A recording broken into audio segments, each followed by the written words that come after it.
जय हिंद प्यारे साथी। तो कैसे हैं आप सभी लोग। स्वागत करते हैं आप सभी को इस छोटे से यूट्यूब प्लेटफॉर्म में। मैं राजेश कुमार आप सभी को फिर से एक नए वीडियो की ओर लेकर चल रहा हूं, जहां पे आज हम लोग पढ़ने वाले हैं ग्रोथ के बारे में। ग्रोथ का मतलब ही होता है वृद्धि। जैसे कि आपको पता होगा कि हम क्या पढ़ रहे थे, हमारा टॉपिक क्या चल रहा था। तो हम लोग पढ़ रहे थे character sketch of living organism. मतलब कि सजीवों का जो गुणधर्म होता है ना, गुणधर्म का मतलब ऐसे बोल सकते हैं लक्षण, वो निर्जीवों से काफी अलग होती है। आखिर हम कैसे पहचान सकते हैं कि सजीव जो होते हैं निर्जीव से अलग होते हैं। तो इसके बारे में आपको बताया गया था कि सजीवों का पहचानने का मुख्यतः 5 तरीका होता है। जिसमें से सबसे पहला तरीका क्या होता है, सेलुलर ऑर्गेनाइजेशन। दूसरा क्या हमने पढ़ा था, विशेषता के बारे में। तो दूसरा हमने पढ़ा था मेटाबॉलिज्म यानी उपापचय कहते हैं। तीसरा जो होती है उसे कहते हैं ग्रोथ। और चौथा हम लोग जो पढ़ेंगे रिप्रोडक्शन के बारे में पढ़ेंगे। और पांचवा जो पढ़ेंगे ना, पांचवा हम लोग पढ़ेंगे कॉन्शियसनेस, जिसे कहते हैं सेंसिटिविटी भी कहा जाता है। ठीक है, तो एक एक करके हम लोग पढ़ने के बारे में सोचे थे।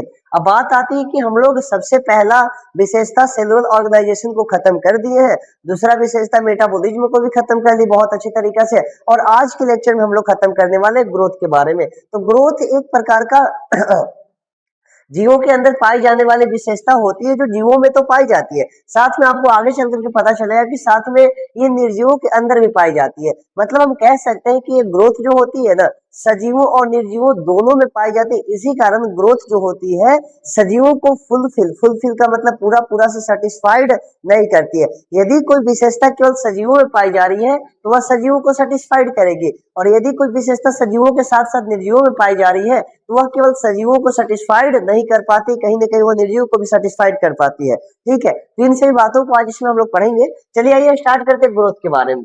ग्रोथ को बात बताया जाए तो ग्रोथ को हिंदी में क्या कहा जाता है, वृद्धि बोला जाता है। ध्यान दीजिएगा, ग्रोथ को हिंदी में क्या कहते हैं, वृद्धि कहा जाता है। ठीक है, अब वृद्धि के बारे में बात बताया जाए तो क्या होती है ये बातें तो आप लोग जानते हो। अगर आप लोग चाहते हो खुद से भी डिफिनेशन करना तो आप लोग अपने से लिख सकते हो, लेकिन हाँ यहाँ पे लिखा लिखा ऐसा मैं लाया हूँ ताकि अच्छा लगे, लिखने में ज्यादा समय ना लगे। ठीक है, तो किसी भी जीव यानी कि जीवों में होने वाली ये विशेषता हम लोग पढ़ रहे हैं। तो किसी भी जीव में द्रव्यमान, द्रव्यमान का मतलब मास ऐसे समझ लीजिए, और हिंदी में कहते हैं वजन। वजन का बढ़ना ही क्या कहलाता है, ग्रोथ होना होता है। जैसे समझिएगा कि अभी हम लोग क्या है कि ऐसे छोटा सा बच्चा है तो छोटा सा बच्चा का वजन कम है, यानी कि उसमें वृद्धि कम है। जब जैसे जैसे उसमें वृद्धि होते जाएगी तो कहीं ना कहीं उसका हाइट भी बढ़ते जाएगा, उसका वजन भी बढ़ते जाएगा। तो मुख्य रूप से यहाँ पे हाइट नहीं ली जाती, वजन ली जाती कि उसके अंदर कितना ज्यादा वजन का इंक्रीजमेंट हुआ है। इंक्रीजमेंट का मतलब होता है कितना बढ़ावा हुआ है, तो उसी को कहते हैं वृद्धि होना। ठीक है, ध्यान दीजिएगा, वृद्धि का मतलब क्या होता है, वजन का बढ़ना ही क्या कहलाता है,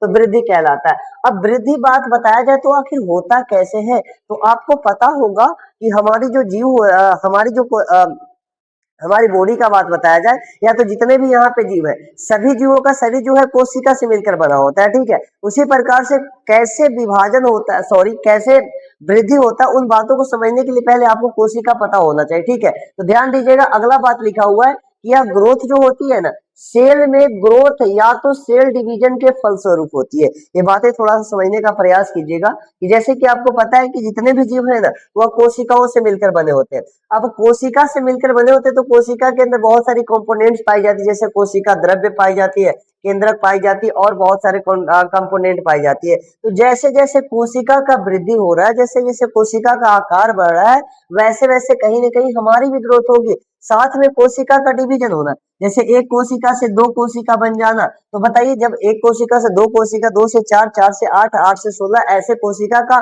डिवीजन होगा, यानी कोशिका का बंटवारा होता है, तो उसी को कहते हैं सेल डिवीजन होना। तो कोशिका का डिवीजन होगा तो बॉडी के अंदर ही रह जाएगी ना। यानी कि ये दो मेथड द्वारा क्या होती है, ग्रोथ की प्रक्रिया होती है। यानी कि ग्रोथ किसके द्वारा होती है, तो कोशिकाओं में ग्रोथ या तो सेल डिवीजन, यानी कि कोशिकाओं के सेल डिवीजन के फलस्वरूप होती है। बात ध्यान दीजिएगा। ठीक है, ग्रोथ का बात बताएं तो ग्रोथ उपापचय क्रियाओं के फलस्वरूप होता है। अब बात आती है कि उपापचय क्या होती है, तो उपापचय हमने कल पिछले लेक्चर में ही बात किया था। उपापचय का मतलब क्या बताया गया था कि कोशिका या तो जीवों के अंदर होने वाली वे सभी जैविक रासायनिक अभिक्रियाएं जिसके फलस्वरूप जीव क्या रहते हैं, जीवित रहते हैं, उसे क्या कहा जाता है, उपापचय कहा जाता है।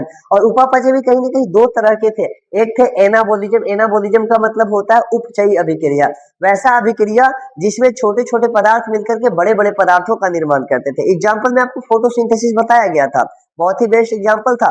दूसरा क्या था, दूसरा था केटाबोलिज्म। केटाबोलिज्म में हमने क्या पढ़ा था कि बड़े बड़े पदार्थ टूट करके कहीं ना कहीं छोटे छोटे पदार्थों का निर्माण करते हैं। इसका बेस्ट एग्जाम्पल था रिस्पायरेशन। यदि आप नहीं देखे उस लेक्चर को तो आप जाकर के देख सकते हैं, ठीक है, वहां पे बहुत अच्छी तरीका से कवर किए। तो ध्यान दीजिएगा कोशिकाओं के अंदर ये मेटाबॉलिज्म चलती रहती है रिएक्शन, कहीं ना कहीं छोटे छोटे पदार्थ मिलकर के बड़े बड़े पदार्थ बनाते रहते हैं और बड़े बड़े पदार्थ टूट करके छोटे छोटे पदार्थ का निर्माण करते रहते हैं। तो ये मेटाबॉलिज्म होता है तभी तो कोशिकाओं का आकार बढ़ता है, और जब कोशिका का आकार बढ़ेगा तो कहीं ना कहीं जीवों में ग्रोथ होगी। ध्यान दीजिएगा, और जैसे जैसे कोशिका का आकार बढ़ेगा तो कोशिका में डिवीजन होगा। तो सिंपल सा बात तो हम लोग वही पहुंच जा रहे हैं, यानी कि सेल में ग्रोथ और सेल डिवीजन के फलस्वरूप क्या होती है, कोशिका विभाजन होती है। अब वही बात लिखा हुआ उपापचय। तो उपापचय क्यों होगी, तो उपापचय के होने के फलस्वरूप कोशिका का आकार बढ़ेगा, और आकार बढ़ेगा तो वजन में वृद्धि होगी, साथ में सेल का डिवीजन भी होगा, मतलब कोशिका का बंटवारा भी हो जाएगा। ध्यान दीजिएगा, उपापचय होने वाली बहुत ही महत्वपूर्ण क्रिया होती है। यदि उपापचय नहीं होगा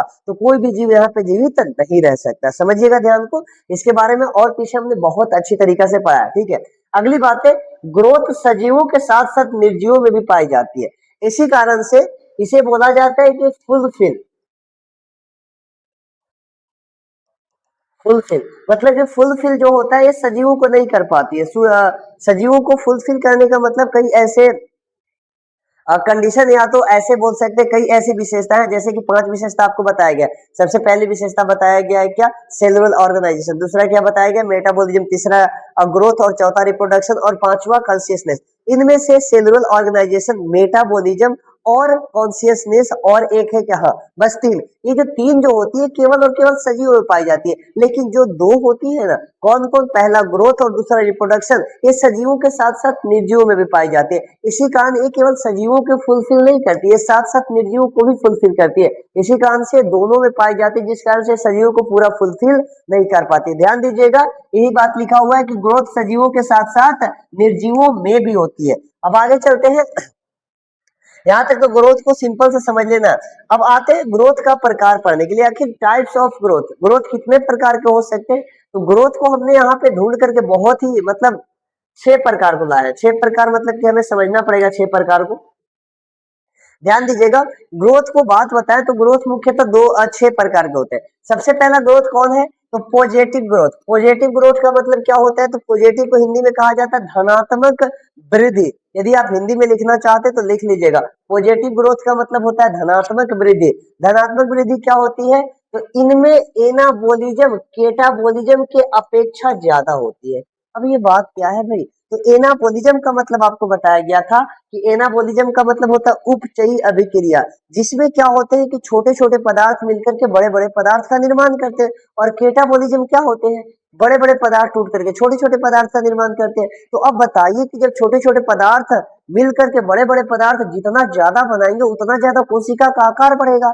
अब यही बात है कि जब एनाबोलिज्म की क्रिया ज्यादा होगी किससे, केटाबोलिज्म से, तो कहीं ना कहीं पॉजिटिव ग्रोथ होगा। पॉजिटिव का मतलब कोशिका का आकार में ज्यादा वृद्धि होगा, ज्यादा वजन का बढ़ाव होगा। समझ में आया बात क्या, तो सबसे पहला वृद्धि होता है पॉजिटिव ग्रोथ। पॉजिटिव ग्रोथ में ध्यान दीजिएगा, एनाबोलिज्म केटाबोलिज्म की अपेक्षा ज्यादा होती है। यदि बात बताया जाए दूसरा निगेटिव ग्रोथ, निगेटिव ग्रोथ का मतलब होता है ऋणात्मक वृद्धि। ऋणात्मक वृद्धि में क्या होती है, सेम इसका विपरीत उल्टा। इसमें क्या होती है कि केटाबोलिज्म में जो रिएक्शन होता है ना, वह एनाबोलिज्म की अपेक्षा ज्यादा होती है। यानी कि इसमें बड़े बड़े पदार्थ जो बने हुए थे ना, वो छोटे छोटे भागों में टूट जाते हैं, तो कहीं ना कहीं वजन घट जाता है। तो इसमें वजन का वृद्धि नहीं है, वजन का घटना होता है। इसी कहते हैं इसे ऋणात्मक वृद्धि होना। समझ में आई बात है क्या।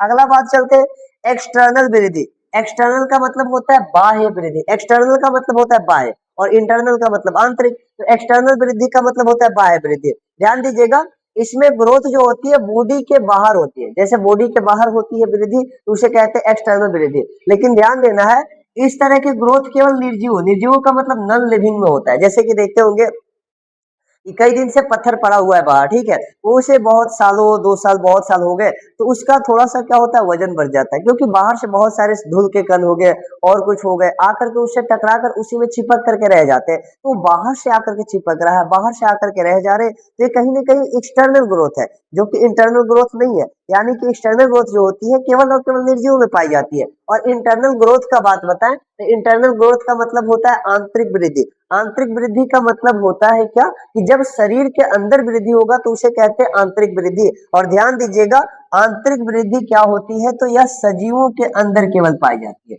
ये निर्जीवों के अंदर होती नहीं है। अब समझने वाली बात है कि जब निर्जीवों में मेटाबॉलिज्म होगा ही नहीं तो क्या उसमें आंतरिक वृद्धि होगी क्या? नहीं ना। ध्यान दीजिएगा इसी बात को कि इंटरनल ग्रोथ जो होती है हमेशा किसमें होती है, तो सजीव में होती है, और एक्सटर्नल ग्रोथ किसमें होती है, तो यह निर्जीव में होती है। अब लास्ट दो बचे हुए क्या क्या? पांचवा है सर्टेन ग्रोथ। सर्टेन का मतलब होता है निश्चित, निश्चित का मतलब कभी बदलना नहीं। समझ में आया बात? तो सर्टेन ग्रोथ का मतलब इसमें ग्रोथ जो होती है लिमिट टाइम, लिमिट टाइम का मतलब एक समय बांध दिया जाता है कि उसी समय तक वृद्धि होगा, इसके बाद से वृद्धि नहीं होती है। और ध्यान दीजिएगा ये जो वृद्धि होती है एनिमल्स, एनिमल्स का मतलब ऐसे ले सकते हैं कि हम लोग भी तो सजीव आते हैं, तो सजीवों जैसे कि सजीव का बात बताए तो जैसे प्लांट भी सजीव में आते हैं, लेकिन प्लांट्स को छोड़कर जितने भी जीव यहाँ पे आते हैं सभी को एनिमल्स कैटेगरी में रखा गया, ठीक है। तो एनिमल्स में जितने भी जीव है ना, प्लांट्स को छोड़ करके, तो जितने भी एनिमल्स है सभी में कौन सा वृद्धि पाया जाता है? सर्टेन वृद्धि। सर्टेन का मतलब हम लोग में एक निश्चित टाइम तक वृद्धि होती है, ऐसा नहीं कि जीवन तक हम लोग बढ़ते रहते हैं। एक सर्टेन लाइफ टाइम है, जैसे कि हम लोग का जीवन अवधि बोल दिया जाए तो 60 ईयर तक, तो हम लोग 25 से 30 साल तक वृद्धि कर सकते हैं, मोटापा बढ़ सकती है, लेकिन इसके बाद बोलिए तो नहीं बढ़ सकती। मतलब ऐसे हम मान करके चलते हैं 30 साल तक, लेकिन और भी हो सकती है। लेकिन हम लोग में जो पाई जाती है वो सर्टेन वृद्धि होती है, ज्यादा समय तक नहीं होती। ऐसा नहीं कि 60 साल तक हम बढ़ते रहते हैं। समझ में आया बात क्या? अब आगे चले तो अगला है अनसर्टेन ग्रोथ। अनसर्टेन का मतलब होता है क्या? अनिश्चित वृद्धि। अनिश्चित का मतलब इसमें निश्चित है ही नहीं, यह जो वृद्धि होती है लाइफ टाइम तक होती है। लाइफ टाइम का मतलब जब तक जीवन है तब तक वृद्धि होता है, और यह वृद्धि जानते हैं प्लांट्स में पाई जाती है, यानी कि प्लांट्स अपने जीवन लाइफ टाइम तक बढ़ते ही रहते। समझ में आई बात है क्या? तो ये था ग्रोथ, और ग्रोथ के प्रकार हमने बहुत अच्छी तरीका से कवर किया है। आशा करते हैं कि आपको बहुत अच्छा लगा होगा। फिर मिलते हैं ऐसे मजेदार नेक्स्ट वीडियो में, तो आज के लिए सभी को धन्यवाद।